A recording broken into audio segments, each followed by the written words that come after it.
오심으로 환영하며 축복합니다. 아멘. 주님의 은혜와 사랑을 여러분과 함께 하시길 바라겠습니다. 아멘. 요즘 시대에서요, 사람들이 가장 힘들어하는 것이 있다면 그게 바로 이 관계예요. 사람과의 관계 맺는 거 힘들어하고요. 특별히 요즘 어린 아이들이 있어요. 관계 맺는 거 힘들어요. 여러분, 사실 정말 힘들고 어려운 것 중에 하나가 이 관계입니다. 모든 사람에게 다 잘해줄 수도 없고 그렇다고 아무렇게나 할 수도 없는 거고, 지금 시대는요 특별히 자기중심으로 살아가거든요. 그래서 남은 의식하지 않고 나만 좋으면 돼요. 그래서 생기는 게 갈등이죠. 왜? 나는 좋은데 저 사람은 싫어. 그러면 서로 문제가 되는 거예요. 이게 갈등이에요. 관계가 바로 서지 못해서 생기는 게 갈등입니다. 갈등은 어디에서나 일어나요. 우리가 얼마나 그 갈등을 잘 해결하느냐, 이 말은 우리가 어떻게 그 갈등 속에서 관계를 잘 맺어가느냐 이 이야기예요. 그런데 이 관계가 무너지면 아무것도 안 돼요. 여러분, 우리가 사람과의 관계가 바로 되어야 평안해져요. 관계가 바로 서야 평안해져요. 모든 것이 그래요.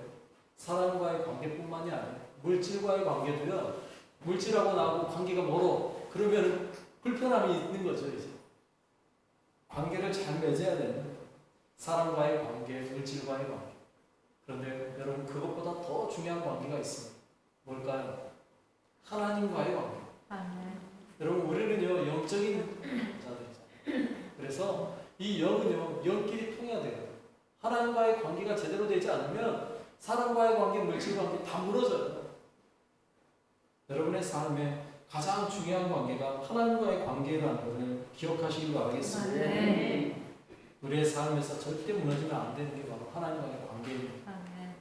그런데 우리는 그 하나님과의 관계를 잊어버리고 살 때가 너무 많아요. 그래서 하나님과 관계는 생각도 안 하고 그냥 사람에게 매여서, 물질에 매여서 살아간다. 여러분, 정말 여러분이 하나님과의 관계를 잘 맺고 살아가시길 바라겠습니다. 아멘. 그 하나님은 우리를 불러서요, 종 삼아 주셨어요. 자녀 삼아 주셨어요. 아멘. 친구라고 불렀고요, 조국에는 나의 신부라고까지 하셨어요. 아멘. 이게 우리와 하나님과의 관계입니다. 여러분, 이 관계를 잊지 마시길 바라겠습니다. 이 관계가 바로 설 때 하나님 나라에서 온전한 삶을 살 수 있고요, 이 땅에서도 하나님과의 관계가 바로 서야 모든 것이 풀리는 거예요. 다른 게 형통이 아니라니까요. 하나님과의 관계가 제대로만 되면요, 형통하게 되어 있습니다. 아멘. 우리 옆 사람하고 그런 의미에서 이렇게 이야기하면 인사하겠습니다. 하나님과 관계를 바로 합시다. 하나님과 관계가 바로 돼요. 그 관계가 무너지면 모든 게 다 무너진다. 여러분, 사람의 중심에 뭐가 있어요? 뼈가. 허리뼈가 딱 중심을 잡아줘야 되잖아요. 그래야 다른 것들이 문제가 안 되거든요. 그런 것처럼 하나님과의 관계가요, 우리의 모든 것의 중심입니다. 이게 무너지면 다 무너집니다. 이 세상에서 가장 중요한 게 관계예요. 이 세상을 사는데 관계를 어떻게 맺고 사느냐에 따라 삶이 달라진다. 물질 관계든 대인 관계든 우리의 인생을 좌우하는 게 관계예요. 바른 인간관계 맺고 사는 사람과 그렇지 못한 사람, 바른 물질 관계를 맺고 사는 사람과 그렇지 못한 사람, 차이가 날 수밖에 없죠. 하물며 여러분, 어쩌면 사람과 물질과의 관계가 어떻게 맺느냐에 따라 천지 차이가 나듯이 우리가 하나님과의 관계를 어떻게 맺느냐에 따라요, 우리의 인생은 삶과 죽음이 결정해요. 여러분, 천지 차이가 나는 것도 중요하지만 그보다 더 중요한 건 뭐예요? 삶이잖아요. 여러분 삶에 더 관심을 가지셔야죠. 다 얻었어요. 사람도 얻고 물질도 얻었어요. 그런데 오늘 죽어요. 무슨 의미가 있나요? 하나님과의 관계가 바로 서시는 여러분 되시길 바라겠습니다. 네. 이게 회복돼야 돼요. 여러분의 인생에서 인간관계가 회복돼야 돼요. 물질 관계도 회복되셔야 돼요. 그러나 무엇보다도 하나님과의 관계가 온전히 회복되는 여러분 되시길 바라겠습니다. 네. 오늘 본문이요, 어쩌면 이 중요한 관계를 소홀히 함으로 일어난 사건. 본문의 길이로 따지면 단 3절, 딱 세 절이잖아요. 우리가 볼 때 그렇구나. 모세가 죽을 뻔했구나. 넘어갈 수 있는 이야기입니다. 그런데요, 여러분 이 이야기가 정말 중요한 이야기입니다. 소홀하게 나서는 안 됩니다. 한번 생각해 보세요. 하나님이 모세를 불렀어요. 그리고요, 3장에서 4장까지요, 2장에 걸쳐서요, 모세를 어떻게든 설득시켜서, 설득이라고 표현하면 좀 이상하지만, 3장에서 만나가지고 하나님이 4장에 걸쳐서, 4장까지 걸쳐서 하나님이 모세를 어떻게 해요? 애굽으로 보내는 이야기 하고 있었어요. 그리고 겨우겨우 이제 모세가 가겠다고 길을 나섰단 말이에요. 그리고 길을 가는 중이에요. 그런데 그렇게 해서 2장에 걸쳐서 모세를 보내기로 했는데 오늘 본문에서 갑자기 하나님께서 나타나셔서 모세를 어떻게 하겠다? 죽여버리겠다라는 거예요. 황당한 이야기죠. 여러분 이게 말이 됩니까? 여러분 생각해 보세요. 기껏 이야기해가지고 모세를 애굽으로 보내기로 해서 가라 그랬어요. 가고 있는 모세에게 하나님이 나타나셔서 갑자기 너 죽여버리겠다. 황당한 이야기 아니에요. 이거 어찌 보면 정말 웃기는 이야기 아니에요. 사명을 주지나 말든지 사명을 받아가지고 떠나는 사람을 죽이겠다고 달려드는 건 무슨 이유입니까? 어떤 경우에요, 이런? 여러분 너무 이상하고 말이 안 되는 이야기 같지 않습니까? 그런데요, 왜 그렇게 하셨는가를 보시면요, 너무도 중요한 이야기. 우리가 정말 주의해서 보셔야 되는 이야기. 뭐가 중요한지 분명하게 하시죠. 우리는요, 이 중요도를 바로 알지 못하면 실패할 수가 있어요. 우리는 다 했다고 생각했는데 정작 제일 중요한 게 빠졌을 수 있다. 여러분, 우리의 삶에서요, 정말 중요한 절대순위. 절대순위. 오늘 제목이 그거 아닙니까? 오늘 제목이 뭐예요? 절대순위를 지키라. 절대순위를 지켜. 절대순위. 이거는 빼먹으면 안 되는 거예요. 그런데 모세는 그걸 빼먹었다.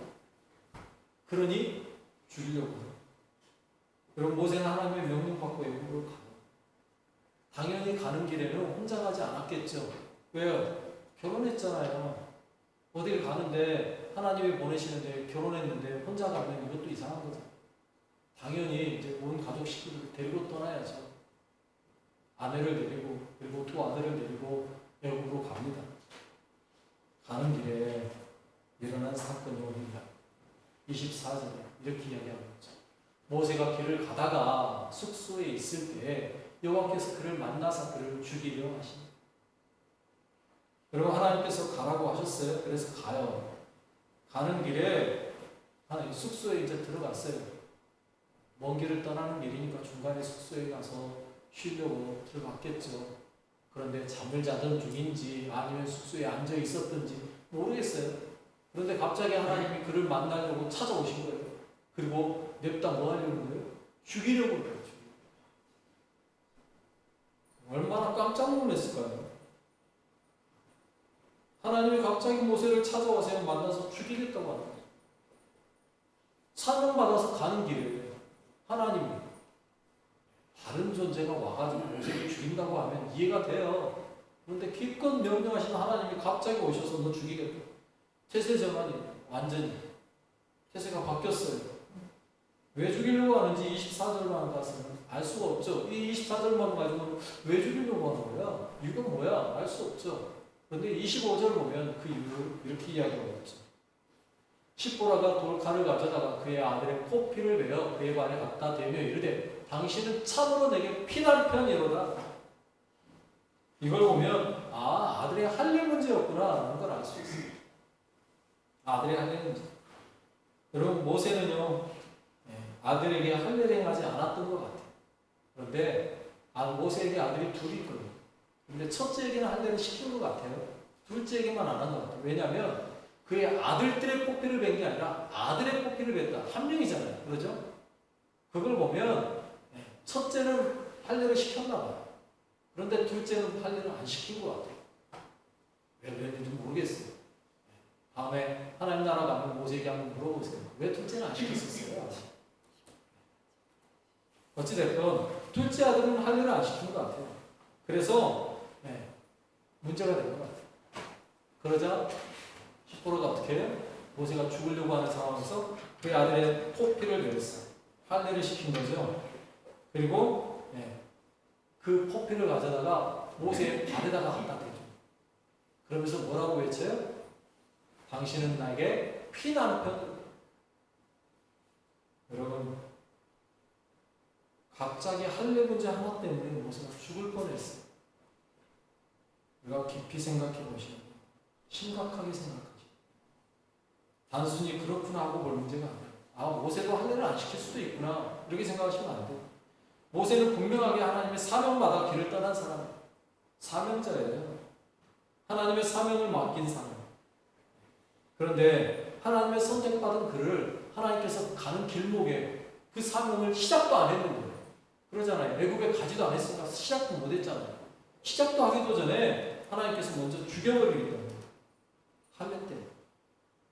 도대체 할례가 뭔데? 그렇게 그 할례 때문에 모세를 죽이려고까지 하시죠. 이걸 우리가 분명히 아시고 할례가 뭐냐? 그걸 알려면 창세기에 처음으로 할례를 명령하셨을 때로 가봐야 되지 않겠습니까? 아브라함에게 하나님께서 할례를 명하셨는데 그 할례를 명하실 때 이렇게 이야기해요. 창세기 17장 10절 같이 한번 읽어봅시다. 시작. 너희 중 남자는 다 할례를 받으라. 이것이 나와 너희와 너희 후손 사이에 지킬 내 언약이니라. 아멘. 하나님께서 아브라함에게 나타나셔서 할례에 대해서 명령하신다고 바로 이해해요. 남자는 다 할례를 받아. 왜? 이유가 뭐라는 거예요? 이것이 나와 너희와 너희 후손 사이에 지킬 내 언약이라는 언약. 여러분, 이 언약이라는 말은요, 바꿔 말하면 무슨 말이에요? 약속이라는 거예요. 어떤 약속이에요? 하나님과 아브라함의 후손과 영원히 너하고 나하고는 이렇게 해서 이제 관계 맺었다. 너하고 나하고는 이제 뗄래야 뗄 수 없는 관계가 되었다라는 걸 보여주는 표시가 바로 할례라는 겁니다. 그 약속을 할례로 합니다. 단순한 약속이 아니에요. 하나님과 아브라함의 그리고 그의 후손과의 약속입니다. 약속. 여러분, 약속은 지켜야 됩니까? 안 지켜도 됩니까? 지켜야 됩니다. 약속은요, 깨기 위해서 존재하는 게 아니에요. 약속은 반드시 지키기 위해서만. 그래서요, 하나님이 이 할례에 대해서 얼마나 강력하게 이야기하시냐면 13절로 14절에 이렇게 말하고 있어요. 너희 집에서 난 자든지 너희 돈으로 산 자든지 할례를 받아야 하리라. 이에 내 언약이 너희 살에 있어 영원한 언약이 되려니와 할례를 받지 아니한 남자 곧 그 포피를 외지 아니한 자는 백성 중에서 끊어지리라. 그가 내 언약을 배반하였습니다. 여러분, 할례는 너희 살에 있는 영원한 언약이라고 분명하게 말씀하고 있어요. 그래서 그 할례를 받지 않은 사람은 어떻게 된다고요? 끊어진다는 거예요. 끊어진다는 말은 무슨 말이에요? 또 죽는다는 거예요. 여러분, 하나님께서 모세를 죽여야 할 이유가 바로 여기 있어요. 아무리 사명자라 할지라도 하나님의 부르심을 받아 사명 감당한 사람이라 할지라도 하나님의 그 약속, 언약을 어기면 그는 뭐한 사람이에요? 배반하는 거죠. 내 언약을 배반하겠다. 우리 흔히 하는 말로 배신자예요. 배신자. 여러분, 배신자는 반드시 어떻게 해야 돼요? 죽어야 돼요. 하나님 앞에 배신자는 반드시 죽어야 돼요. 하나님은 약속에 대해서는 분명하십니다. 여러분, 이 할례는요, 그렇게 따지면 모세에게 있어서는 절대예요. 절대. 그런데 이 절대 순위를 어겨버리면 문제가 될 수밖에 없지 않습니까? 반드시 해야 될 걸 하지 않으면 죽어야 마땅한 거 아니에요? 여러분, 그래서 하나님께서 모세를요, 가는 중간에 죽여버리겠다고 달려드신 거예요. 그를 찾아와서 그를 죽이겠다고 하는 거예요. 이것을 안 십보라가 재빨리 아들에게 할례를 해놓은 거죠. 그렇게 보면 어쩌면 모세보다 십보라가 하나님에 대해 더 잘 알고 있었던 것 같아요. 모세는 잊어버렸던 하나님의 언약에 대해서 십보라는 바로 눈치를 챈 거죠. 왜 하나님께서 모세를 죽이려고 하는지 바로 눈치를 챈 거예요. 그래서 언능 아들에게 달려들어서 할례를 시킨 거예요. 왜요? 십보라에게 누가 중요해? 모세가 중요해. 십보라에게는 모세가 중요해. 모세를 살려야 된다는 거죠. 그러지 않습니까? 여러분, 아들의 할례가 더 중요합니까? 남편의 생명이 더 중요합니까? 아들이 중요합니까? 남편이 중요합니까? 이렇게 물어보면 이제 그때는 고민이 좀 될 수 있어요. 사실. 많은 엄마들은요, 남편보다 아들을 택할 거예요. 제 생각이 그래요. 나는 마누라 택한다고 할 것 같은데. 여러분, 엄마들은요, 남편보다 아이가 더 중요할 수 있어요. 그러나 아이의 할례냐 아니면 남편의 생명이냐라고 묻는다면 무조건 물어보나 마죠. 남편의 생명이죠. 십보라에게도 마찬가지죠. 그래서 그 아이의 포피를 갖다 잘라버리고 그걸 갖다 남편의 다리에다 갖다 대면서 외치는 소리가 뭐라고 말했다고요? 당신은 나의 뭐라? 피난편이요. 여기에서 이 피난편이라는 말은요 참 의미가 있어요. 왜냐하면 여기에서 말한 남편은요 히브리 말로 어떤 의미가 있냐면요 새 신랑이라는 뜻이에요. 여러분, 남편이라는 단어가 다른 단어가 있어요. 그런데 십보라가 여기에서 피남편이라고 말할 때는요, 당신은 나의 피새 신랑이야. 여러분, 한번 생각해 보십시오. 십보라에게 모세가 새 신랑입니까? 헌신랑도 이런 헌신랑이 없어요. 40년을 같이 살았어요. 근데 무슨 새 신랑이에요? 그런데 십보라가요, 그를 향해서 당신은 내 새 신랑이다. 그랬지. 무슨 의미일까요? 나는 당신은 이제 새롭게 내가 피값 주고 산 새로운 신랑과 같은 자야. 이러는 거예요. 할례를 통해서. 죽을 뻔한 당신을 내가 피값 주고 샀어. 아들의 피를 흘려서 내가 당신을 새롭게 내 신랑으로 새롭게 산 거야. 이런 의미인 거예요. 여러분, 하나님께서 우리에게 동일하게 이렇게 우리를 보고 뭐라고 말해? 너희는 나의 뭐라고 말했다고요? 신부라. 여러분, 우리가 하나님의 거룩한 신부가 된 거예요. 관계가 새로워진 거예요. 그런 것처럼 십보라도요, 모세에게 당신은 나의 피난편, 당신은 내가 피로 산 새 신랑이야. 이제 모세가 마땅히 해야 할 아들의 할례를 행하지 않으면 모세는 죽을 뻔했어요. 그러나 십보라는 의해서 다시 살았어요. 그리고 피난편이란 말은 26절에 이렇게 이야기하고 있죠. 그 의미를 여호와께서 그를 도와주신다. 그때 십보라가 피난편이라는 할례 때문에 할례를 한번 행하면 죽을 뻔한 위기에 있던 모세를 십보라가 살리고 새롭게 된 신랑이 되었습니다. 그가 왜 이런 일을 당했어요? 이유가 뭐예요? 우리가 중요하게 할 것은 이거예요. 사명보다 더 중요한 게 하나님과의 관계라는 사실. 네. 하나님과의 약속이라는 사실. 네. 여러분, 우리는요 살면서 많이 잊어버리는 거예요. 사명보다 더 중요한 게 약속인데요. 우리는요 사명 쫓다가 이 약속을 잊어버릴 때가 많다. 하나님과의 관계를 잊어버릴 때가 많다는 말이에요. 많은 사역자들이 또 많은 성도들이 예수를 믿는다고 믿다가 보면 나도 모르게 믿음은 사라져버리고 그냥 습관적으로 살아버릴 때가 너무 많아요. 습관적으로 행하는 일들이 너무 많아요. 목사니까 예배 기도하고, 장로니까 기도하고, 성도니까 예배드리러 나오고. 아니요. 여러분, 그런 습관 따라 하면 안 됩니다. 또 사명 따라 살면 안 돼요. 내가 이 일도 했습니다. 이것도 했습니다. 저것도 했습니다. 중요하죠. 좋죠. 내가 이래서 우리 교회를 내가 지었습니다. 좋죠. 내가 교회를 위해서 이것도 하고요. 저것도 하고요. 이것도 했습니다. 좋아요. 하셔야 돼요. 왜? 하나님이 내게 맡긴 일이니까. 그걸 통해서 하나님 나라 가면 상급 받으실 거예요. 여러분, 기왕이면 큰 상급 받으시길 바라겠습니다. 그런데 그보다 더 중요한 건 뭔지 아세요? 하나님과의 관계랍니다. 사람들이 교회 짓고 하나님과 이제 거리가 멀어져 버려요. 사명 감당해놓고 하나님과 거리가 멀어져 버려요.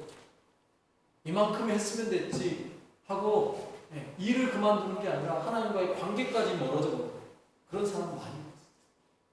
여러분, 중요한 건 하나님과의 관계랍니다. 하나님 위해 교회 짓고 하나님 위해 병 고치고 하나님 위해 귀신 쫓아내고 좋습니다. 그런데 정작 하나님과의 관계를 놓쳤으면요, 그건 죽는 거예요. 자기의 영혼을 죽여버린 거예요. 모세는 현명한 아내 덕분에 재빠르게 아들 할례를 관계를 다시 회복시킬 수 있었어요. 그런데 우리는 그러지 못할 때가 더 많다는 사실. 사역에 매진하다가 하나님과의 관계를 잊어버리고 그냥 사역이 하나님인 줄 착각하며 살아가고, 내가 이만큼 했으면 하나님이 나하고 나를 인정해 주겠지, 내가 이만큼 했으면 하나님이 나를 이해해 주겠지, 내가 이만큼 했으니까 하나님이 내게 큰 상 주겠지. 착각이에요. 죄송하죠. 내가 뭔 일을 했느냐 이게 중요한 게 아니라고요. 여러분 잘 아시는 말씀, 누가복음 6장 46절 어떤 말씀인지 아세요? 위에 있잖아요. 한번 읽어볼까요? 같이 시작. 너희는 나를 불러 주여 주여 하면서도 어찌하여 내가 말하는 것을 행하지 아니하느냐.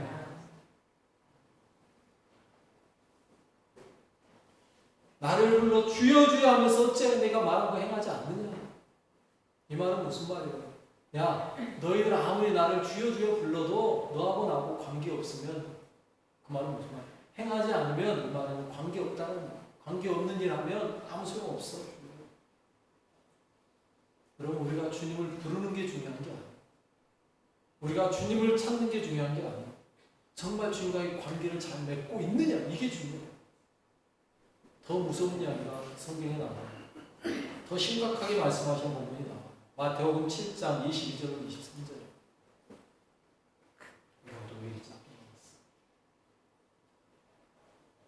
읽어드릴게요. 그날에 많은 사람이 나더러 이르되 주여 주여 우리가 주의 이름으로 선지자 노릇하며 주의 이름으로 귀신을 쫓아내며 주의 이름으로 많은 권능을 행하지 아니하였나이까 하리니 그때 내가 그들에게 밝히 말하되 내가 너희를 도무지 알지 못하니 불법을 행하는 자들아 내게서 떠나가라. 여러분 잘 보세요. 주여 주여 우리가 주의 이름으로 선지자 노릇했습니다. 주여 주여 내가 주의 이름으로 귀신 쫓아냈습니다. 주의 이름으로 많은 권능이 있습니다. 이야기 안 합니다. 그런데 주님은요 그들을 향해 뭐라고 대답하고요? 야 내게서 떠나가. 난 도무지 너를 알지 못해. 이 불법을 행하는 놈들. 뭐라고 말했다고요? 단순하게 말한 게 아니라 불법을 행했대요. 주님의 이름으로 다 했는데 그걸 보고 하나님은 뭐라고 말했다고요? 불법 행했대요. 여러분 우리가요 잘 생각하시고 내가 무슨 일을 해냈느냐, 어떤 일을 했느냐 이게 중요한 게 아니에요. 사역이 중요하지 않아요. 주님께는요 우리와 하나님과의 관계가 더 중요해요. 내가 하나님 앞에 얼마나 바르게 섰느냐, 내가 하나님의 뜻에 합당하게 살았느냐. 여러분 오늘 본문에서 말하는 그 할례는요 바로 그거예요. 하나님과의 관계. 내가 예수님 안에 살고 있는 주님께서 나를 위하여서 십자가에 피 흘려 죽어주셨느냐, 나는 그 보혈의 능력을 믿고 사는가, 나는 그 보혈의 피로 깨끗하게 죄사함 받았는가, 나는 오직 주님 안에 살아가고 있는가, 이게 중요하다고요. 내가 무슨 일을 했느냐, 주님은 우리에게 그걸 물어보지 않아요. 너가 교회를 몇 개 지었냐, 주님이 이거 안 물어보셔요. 너가 이 땅에 살면서 몇 명을 전도했느냐, 이거 안 물어보신다고요. 주님이 우리에게 물어보시는 건 딱 하나예요. 너가 정말 내 안에서 살았니?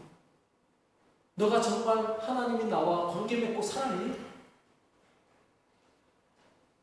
여러분 거기에 여러분 뭐라고 대답하실 수 있어요? 나는 정말 평생 하나님만 기억하며 살았습니다. 할 수 있으셔야 돼요. 하나님과의 관계. 앞에서 말한 대로 우리는 하나님의 부르심 받은 종입니다. 종은요 주인과의 관계에서 주인의 말씀대로 살아가는 종입니다. 그런데 우리는요 종이라고 말하면서 주님이라고 기도하면서 뭐라고 기도하세요? 하나님 이거 해주시고 저거 해주시고. 주객이 바뀐 거예요. 종이 주인에게 이거 해달라 저거 해달라 해야 됩니까? 아니면 주인이 종에게 너 이거 해 저거 해야 됩니까? 우리는 하나님의 자녀입니다. 자녀는 당연히 아버지, 어머니에게 이것 좀 해주세요, 저것 좀 해주세요 할 수 있어요. 그러나 해주라고 한다고 아버지가 다 해주나요? 그렇게 되니까 이게 버르장머리가 없어집니다. 진짜 그 자녀를 사랑하는 아버지라면 다 해주지 않아요. 정말 필요한 것만 해주죠. 그리고 그 아이가, 그 자녀가 장성하면요, 그 아버지의 마음을 이해하는 거예요. 그리고 그 아버지가 어떤 거 내가 했을 때 더 기뻐하실까를 알고 그 일을 하는 사람이 진짜 자녀예요. 친구입니다. 우리는 하나님의 친구예요. 특별히 주님은요, 친구를 위하여 목숨을 버리는 것이 가장 큰 사랑이라고 말씀하십니다. 그리고 우리를 위하여 대신 죽어주셨어요. 여러분, 그렇다면 나는요, 나를 위해 대신 죽어주신 그 친구를 위해서 나는 뭐 하실 거예요? 나도 기꺼이 그분 위해 죽어줄 수 있습니까? 그래야 진짜 친구인 거죠.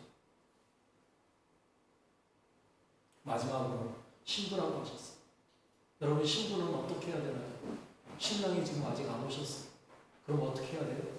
신랑 올 때까지 정조를 지켜가며 기다려야죠.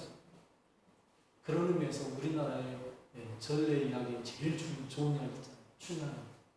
춘향이는 이몽룡이 올 때까지 변학도에 수청들 나는 소리예요. 감옥에 갇히면 갇혔지 안 들었어요. 우리가 그 정도 돼야 되지 않나요? 춘향이 정도는 따라갈 수 있어요. 그래야 주님이 오실 때 우리가 주님 앞에 할 말이 있죠. 세상 권력에, 명예에, 돈에 다 넘어가 버리고 나서 주님 오셨을 때 주여 오셨습니까? 내가 신부입니다. 말이 안 되잖아요. 여러분의 삶은 정말 하나님께서 원하시는 게 무엇인지 바로 아십시오. 그리고 그 하나님의 뜻을 쫓아가십시오.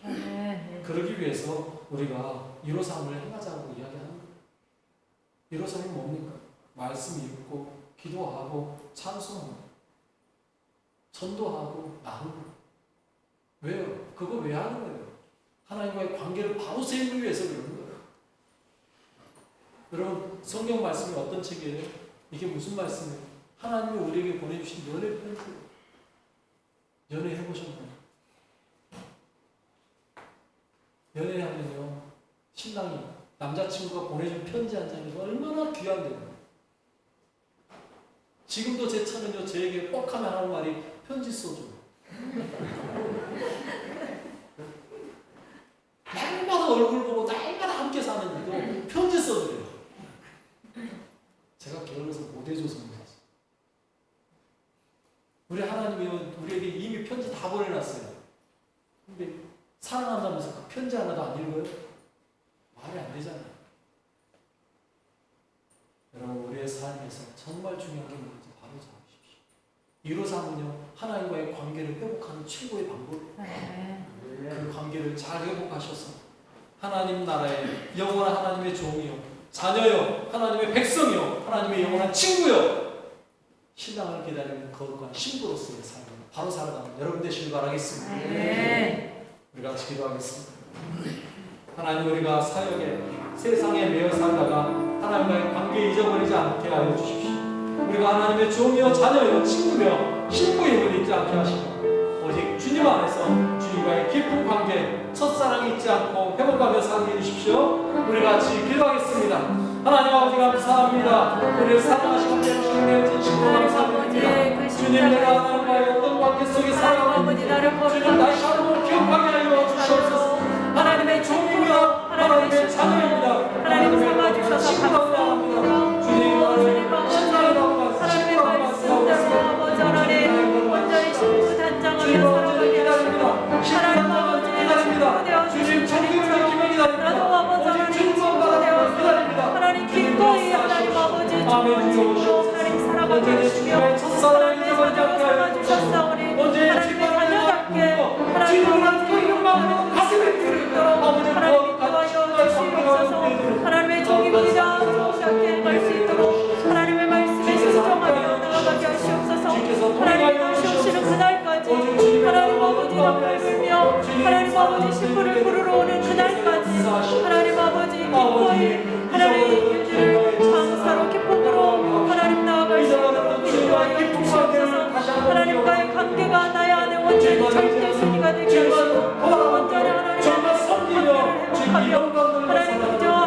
주옵소서.